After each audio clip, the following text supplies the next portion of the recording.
Hello everyone! Today, our group will gonna bring you to the world of computer-mediated discourse.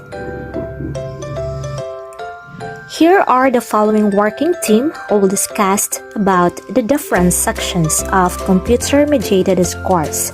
We have Miss Beverly Love Ribosora, Miss Shalame Ridao, Miss Cheryl Renoco, and yours truly, Miss Abigail Ramirez. This will be the guiding objectives for our discussion. First, define computer-mediated discourse. Second, identify the broad sections of computer-mediated discourse. Third, craft a working title based on research articles related to computer-mediated discourse. This will be the outline of our discussion.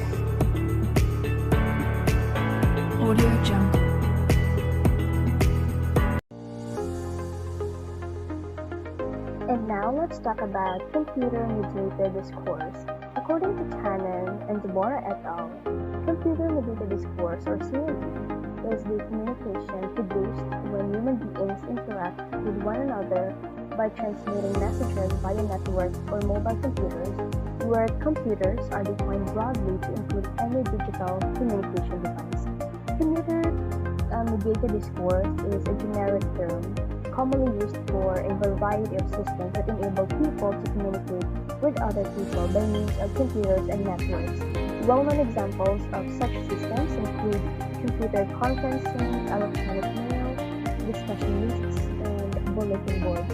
The best thing about computer-mediated discourse is that human communication can be asynchronous or synchronous and involve one-to-one, one-to-many, or many-to-many exchanges of text, audio, and/or video messages.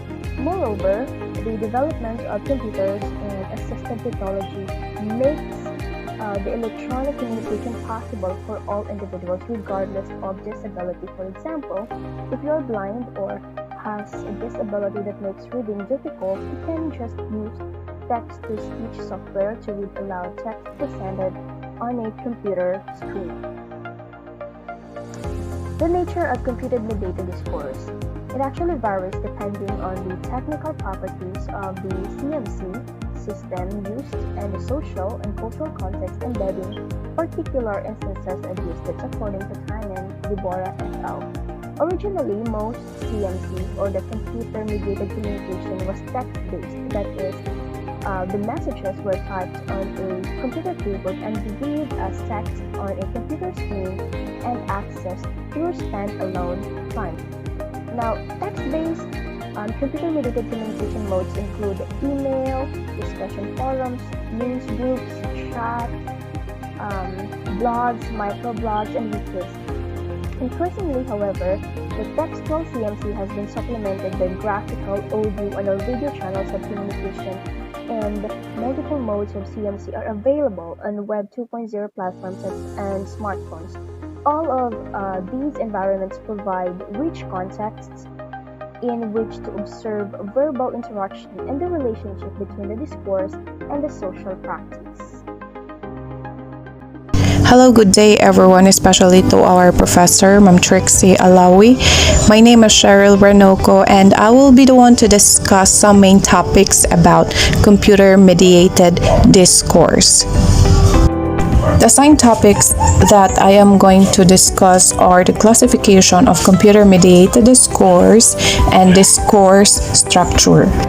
The important topics to be discussed in classification of computer-mediated discourse are modality, mode, genres, and discourse types, the faceted classification, and lastly, the classification of discourse 2.0. So in the classification of computer-mediated discourse, 4 approaches will be discussed in chronological order. The computer-mediated discourse as a modality, the CMD or computer-mediated discourse as individual modes, genres, CMD as sets of characteristics that cross-cut modes, and CMD in relation to its offline and online antecedents. And each of these approaches illuminates different aspects of CMD and facilitates identifying questions, choosing methods, and interpreting results. First, we will talk about modality. In the early days of CMC, or computer-mediated communication systems, some scholars characterized CMD as a single language variety. Exempli Garcia by Ferrara, Brunner, and Whittemore in 1991, and you can also see Crystal 2001 on NetSpeak. Relatedly, a number of scholars attempted to classify CMD as either writing or type speech. However, CMD does not fit easily into either modality, while the means of production are similar in textual CMD and other forms of writing. CMD exhibits features of orality as well as characteristics unique to itself.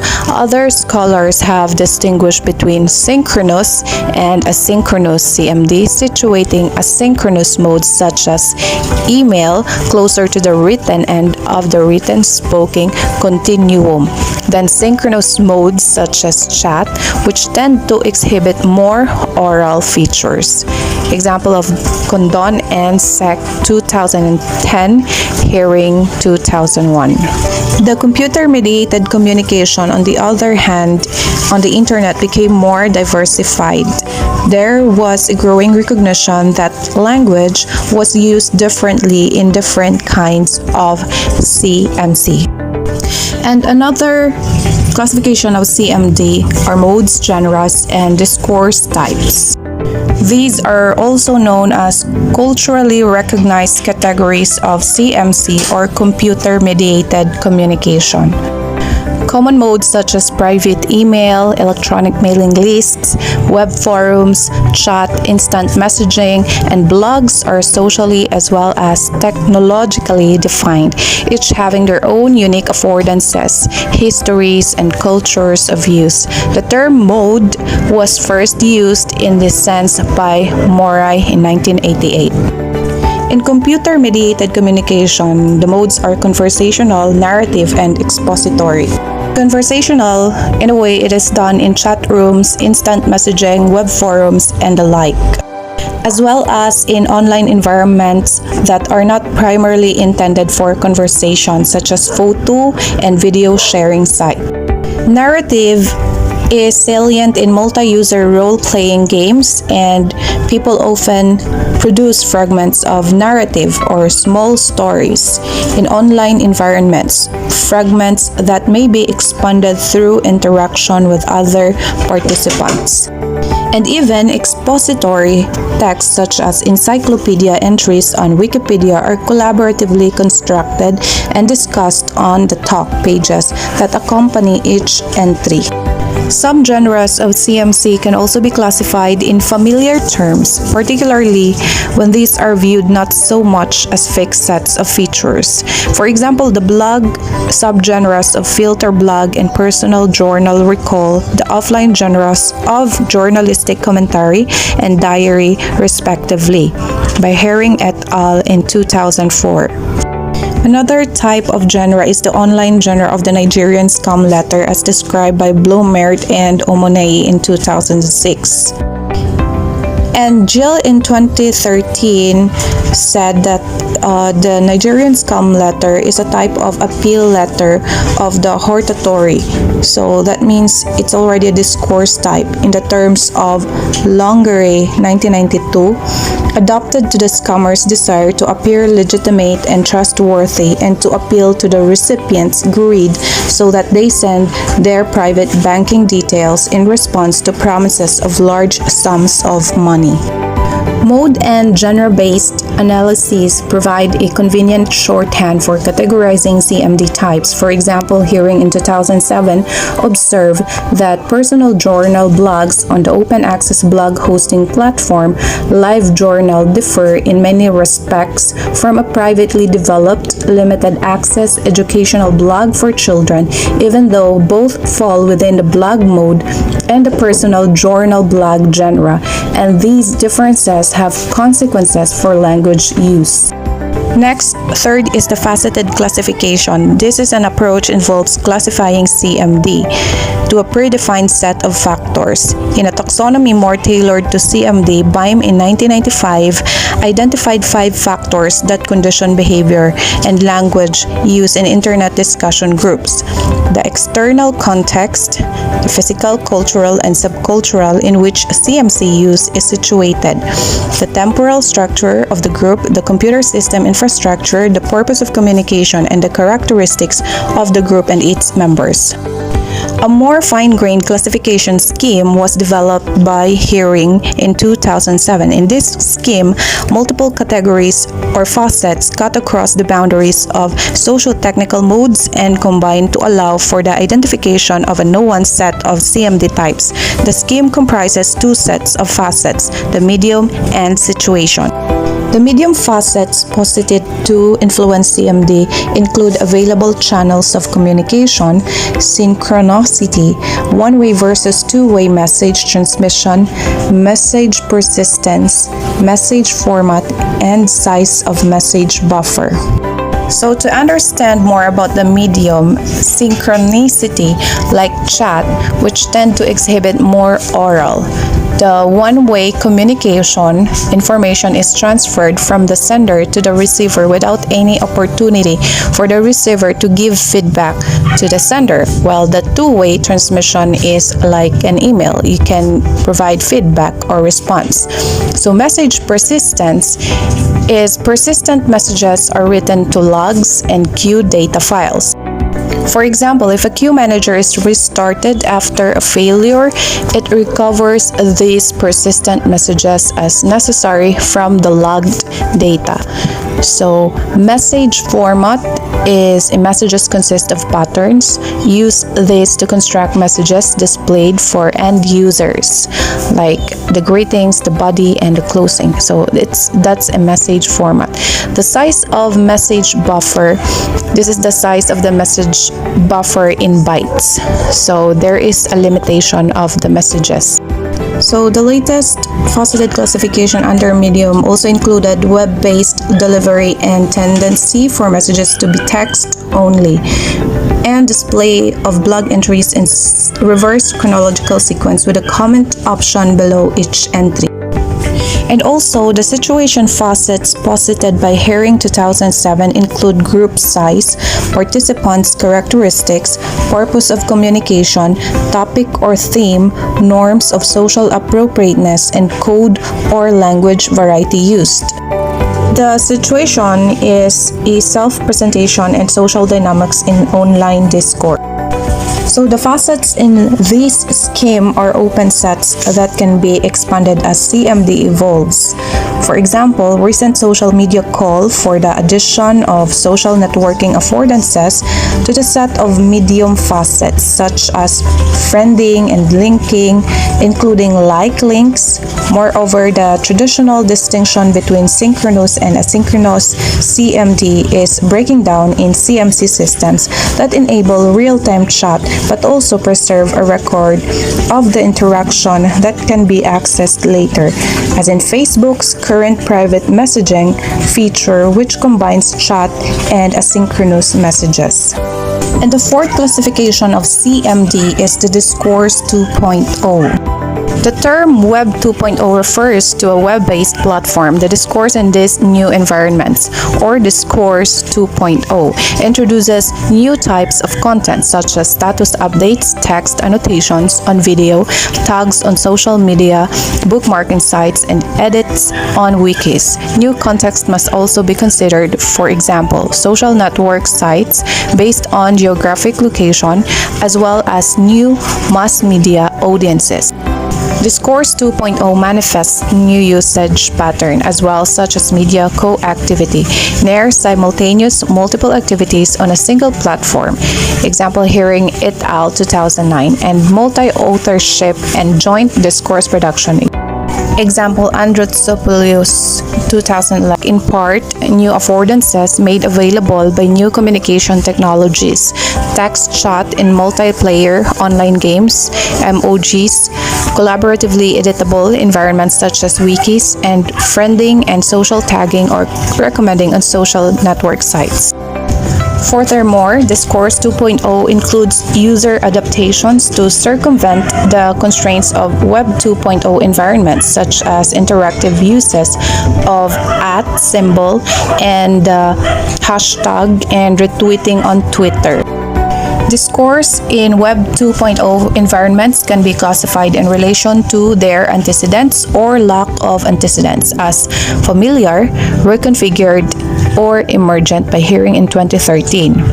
So in familiar, from older CMD modes such as email and chat appear to carry over into Web 2.0 environments with minimal differences. Example include non-standard typography and orthography, code switching, gender differences, and email hoaxes.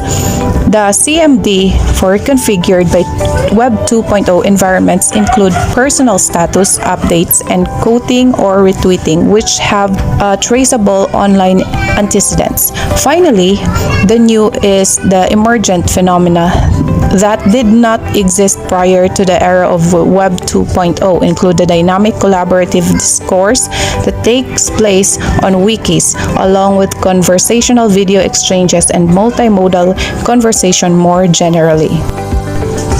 The following sections summarize key findings of CMD, and we'll talk about more on structure, meaning, interaction, social practice, and multimodality.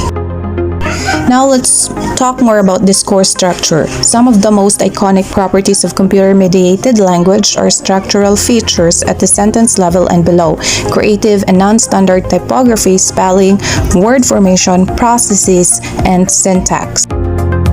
So as you try to observe the sentence or words inside the box, this occurs most often in synchronous chat and in text messaging and status updates on social media services such as Twitter that impose technical limits on message length. People often produce grammatically correct sentences in textual CMD, especially in asynchronous modes such as email, which allow more time for editing.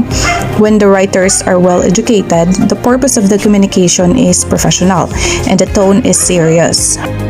Deviations from standard sentence structure also occur often, so missing or incorrect capitalization and punctuation, sentence fragments, and so on.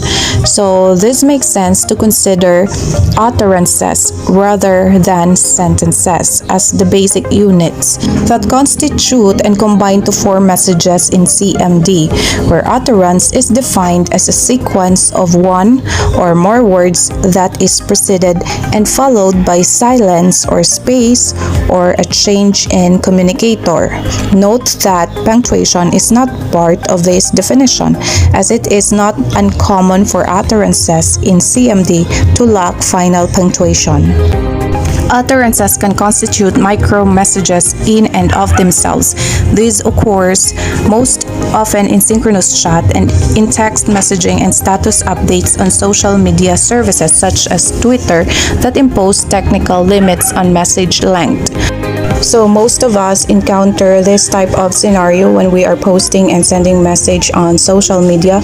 We deviate some typography, spelling, word formation, processes, and the syntax of the message. That is because the limitation of the characters for text messages and characters for tweets. Now let's try to check the second example of discourse structure. As these examples illustrate, single utterance messages are often considered placed shorter than the maximum allowed. Moreover, users sometimes break utterances into multiple messages, posting units, even when there is no need to do so to avoid message length constraints, as in the following IM example of Baron in 2010. And Baron suggests that such breaks reflect intonation units in speech. Posting messages in short bursts in synchronous CMD can also be a strategy to approximate a faster, more speech-like pace and or to hold the floor by not leaving time for another participant's message to intervene while one composes a complex utterance. So the example in the text above is composed by one person only. Sending different messages in real time in asynchronous chat is a strategy that exhibit more oral features and speech-like pace in the communication process. So let's move on to the third example of discourse structure.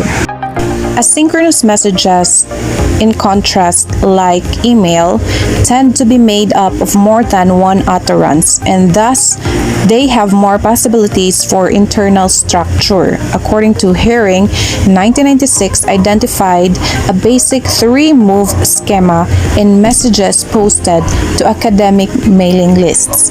The message in the box goes like this: Hello. First, sorry it took so long for me to respond to your letter. I haven't been at school lately. Vacation was great, but it never seems to last long enough. So the first message linked to an earlier message from an email. So let's try to read the continuation. I think for best female vocalist, we should choose Alanis. Seems like she has gotten really hot lately. I think your idea of going from easy listening to heavy is great. I don't have my paper with me right now that has all of our choices on it, so there isn't much more I can think of. So the second expressed views of the vocalist, and the third, so I will close here and check in probably on Wednesday. Talk to you later. That's the appeal to other participants. Condon and Sec in 2010 found that email messages displayed a similar three-move structure in a task where subjects had to recommend musicians for awards in various categories, as in the following example. Structure was also evident in Condon and Sec's study in the decision schema that the participants followed in order to complete the music awards task, consisting of repeated cycles of the moves, the orientation first, then the suggestion, and lastly, agreement. The asynchronous messages sometimes combined more than one move from the decision schema in this example response message. An orientation and suggestion followed by an agreement with a previous suggestion by the addressee.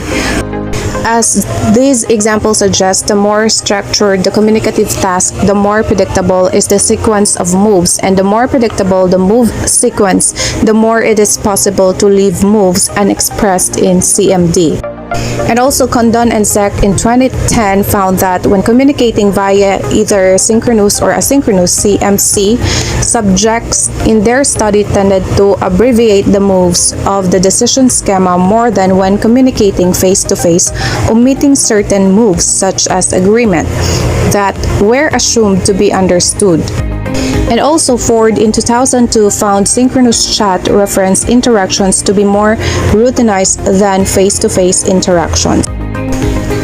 Discourse structure by Gottsauce in 2005 proposed that two-party IRC internet relay chat exchanges between Greek and English bilinguals are oriented toward an ideal schema consisting of three phases. First is the opening, the body, and the closing. And characteristic speech acts such as self-identification, the introduction, the development, pre-closing, and greetings closing. So another discourse structure, Herring in 2006 proposed a jointly constructed 7-move schema for dyadic instant messaging. So the structure can also be discerned in casual chat exchanges, despite a tendency in synchronous CMD for adjacency pairs, moves that should logically be adjacent, to be interrupted by unrelated messages. Some evidence suggests that participants in dyadic social chat tend to follow a global schematic structure. So the 7-move schema for dyadic instant messaging conversations, according to Herring, is first is greeting and is equivalent also to a responsive greeting. Second is the formulaic inquiry and also a reply. Then the question or topic initiation first and then the response. Fourth is the question again and the topic initiation second. and also the response of the second topic in the session. And then fifth is the closing in the session and also a response of closing. And sixth is the arrange to talk later and getting a response from the arranged talk. And then seventh is leave taking and also a response of leave taking. So informal observations suggest that adherence to this schema is more evident in text chat than in face-to-face conversation, perhaps to compensate for the relative lack of feedback and cues in textual CMC and to make it easier to follow. So that's it for the classification of computer-mediated discourse and discourse structure. The next succeeding topic will be presented by my co-reporters. And once again, my name is Cheryl. Thank you so much for listening. Hello everyone, good day. For the continuation of our report, I will be discussing to you about social practice of CMD and the sample titles of the research articles or journals. Social practice.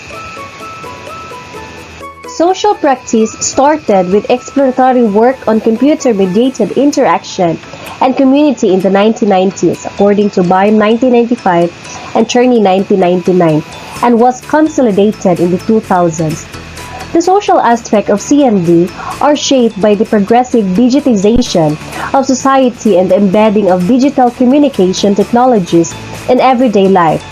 For example, Jones 2009 draws on the concept of entextualization, or this is the process by which circulable texts are produced by extracting discourse from its original context, to study how a community of young people creates photo and video representations of social activities which are disseminated and interactively negotiated via social media. Structural features of CMD have been found to vary across modes according to Cherney 1999 and across languages according to Bass-Wenger 2007 and according to characteristics of the participants and the situation. Variation according to participant gender is also well attested, including at the lowest level of linguistic structure. For example, Weislewski 2006, she found that women use more exclamation marks than men in library and information science discussion groups. Code switching and multilingual practices have also attracted considerable interest. We have here example video of code switching. Follow Lang Focus on Facebook, Twitter, and Instagram. Hello everyone, Lang Focus channel へようこそ。今日は I want to talk about something called code switching. 言語を切り替えること。Some people are monolingual and speak just one language. Other people are bilingual or multilingual and speak more than one language. Bilingual or multilingual people sometimes switch back and forth between two or more different languages. This is called code switching. One situation in which code switching is common is within immigrant families. For example, let's imagine a Russian family moves from Russia to the United States, and the children grow up speaking Russian as their native language, but they learn English outside of the home. When the children in that family speak to their siblings, they might code switch between Russian and English. Another situation in which code switching is common is in certain countries where a native language is spoken alongside a former colonial language. One example that comes to mind is in India, where Hindi-English code switching is common. And another example is in Philippines, where Tagalog-English code switching is common. You may have seen my earlier video on diglossia, which means switching between two different languages or two different forms of a language in different situations. For example, formal versus informal situations. Code switching is different in that people switch languages in a single situation, within a single conversation, and sometimes within a single sentence. Code switching is largely unpredictable, and speakers often impulsively switch languages without any conscious choice. In code switching, one language is the dominant language, normally the native language of the group. This is sometimes called the matrix language, and the additional language is called the embedded language. The matrix language lays out the basis for the communication, and then utterances from the additional language are embedded into the matrix language. There are various reasons that people might switch from their matrix language to an embedded language. Number one, directive function. People switch languages to either include or exclude other people from the conversation. Maybe you want to tell secrets, so you switch to a language that the people around you don't understand. Or maybe the opposite. Maybe you want to end the private conversation and re-engage with the people around you, so you switch to a language that they do understand. Number 2, expressive function. People include the embedded language in order to express some part of their identity. For example, they want to show their connection to a certain country or culture, and in some cases it might be an expression of status through association with a prestigious outgroup. Number 3, referential function. Someone who is unable to express an idea easily in one language switches to the other language in order to express it more easily. This seems to be very common among bilingual children and immigrant families. Number 4, static function. Sometimes a speaker switches languages or repeats something in both languages in order to emphasize it. Number 5, metalinguistic function. This is reporting something in the other language or commenting on something said in the other language. For example, you're speaking in Japanese, but then you quote a lyric from an English language song without translating it. Maybe you say something in the embedded language, but then you explain it or add further commentary in the matrix language. Number 6, poetic function. The speaker says certain words or makes jokes in the embedded language for amusement or for some kind of art. Computer users have developed a number of compensatory strategies to replace social cues normally conveyed by other channels in face-to-face interaction. The best known of this is the use of emoticons or sideways smiley faces to represent facial expressions. So as you can see here, these are examples of emoticons. While the prototypical emoticon, a smile, usually functions to indicate happiness or friendly intent, emoticons cue other interactional frames as well. For example, a winking face sticking its tongue out can signal flirtatious teasing. Now let's talk about the multimodal computer-mediated discourse. CMD is considered to be multimodal when its production and reception involve channels of communication other than or in addition to plain text. That's according to Tan and Deborah et al. Although most multimodal CMD phenomena can be described in terms of their structure, meaning, interactional characteristics, and/or social functions, multimodality raises additional considerations. Typed CMC has always lent itself to manipulation for graphical effects, starting with emoticons composed of basic keyboard characters. Emoticons have evolved over time from text to cartoonish cartoons to emoji or the animated icons to animated GIFs. Emojis are popular in cell phones, and GIFs are a popular way to show reactions on media sharing sites.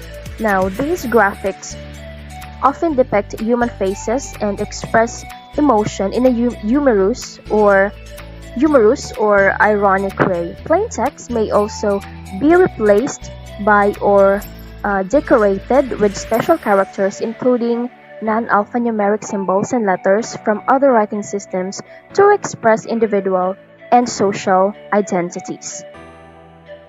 Collaborative video annotation, or the CVA, is a dynamic variant of text in image communication.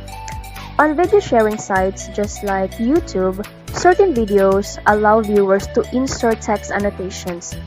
The annotations appear at the points of insertion when the video is played back, and in principle, users can interact with other commenters through such annotations, although, according to Howard in 2012, he found more user-to-video interaction than user-to-user interaction in a study of CVA in an instructional technology course. Similarly, a study of text comments inserted in spectrograms of songs on the music sharing site like the SoundCloud.com found that most comments interacted with the song or its creator rather than with other commenters.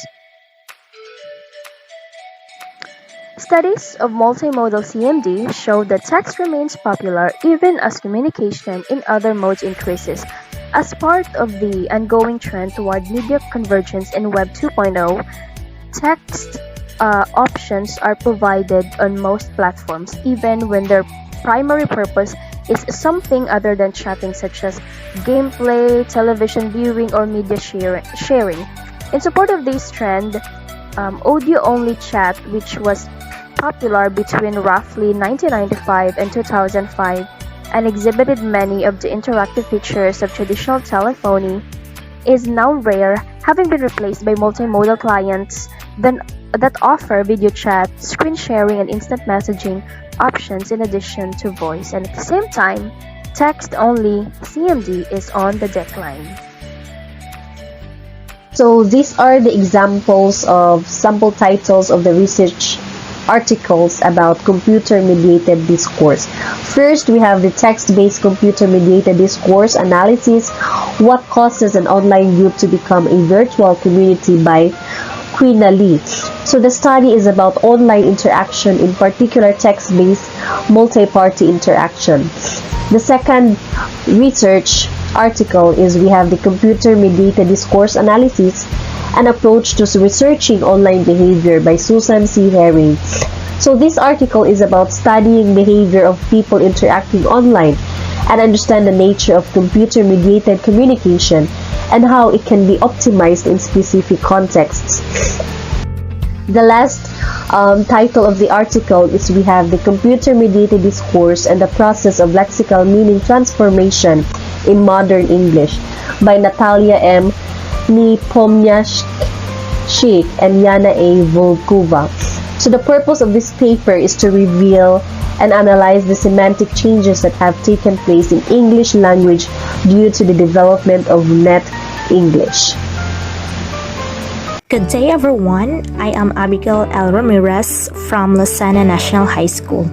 My task is to give you our proposed topic using the computer-mediated discourse. In our group, we decided to have two proposed topics. The first one is entitled A Computer-Mediated Discourse Analysis on the Effects of Synchronous and Asynchronous Oral Conversation in English.